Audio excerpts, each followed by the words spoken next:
L'onorevole Segni dà il via al Giro della Sardegna che parte da Roma. Prima corsa a tappe dell'anno, primo collaudo per i nostri e gli stranieri.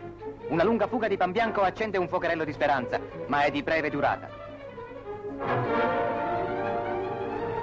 È raggiunto, affaticato invano.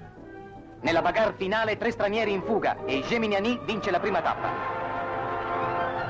Via mare in Sardegna, si corre da Olbia a Nuoro. La bellezza del percorso rende il passo turistico. Anche l'occhio, come i muscoli, ha diritto alla sua parte. Il gruppo ne approfitta, neanche le salite riescono a sgranarlo.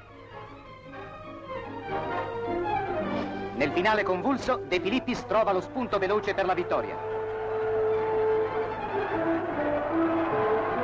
Il GIT offre un successo italiano, ma il francese Roland è in testa alla classifica.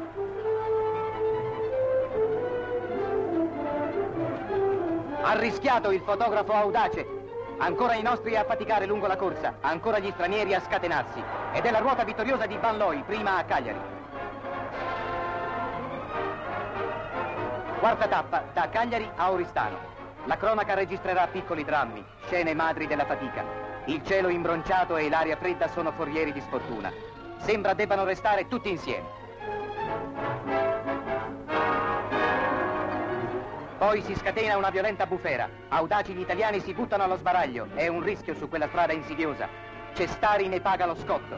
È scivolato in curva e finito in un burrone. Lo riportano su, ma per lui la corsa è finita. Per fortuna il volo nella forra non ha conseguenze gravi. Altro dramma, quello di Coppi.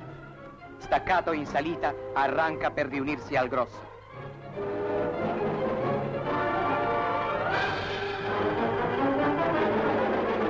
Quarta volata e ancora una ruota straniera vittoriosa del belga Derick.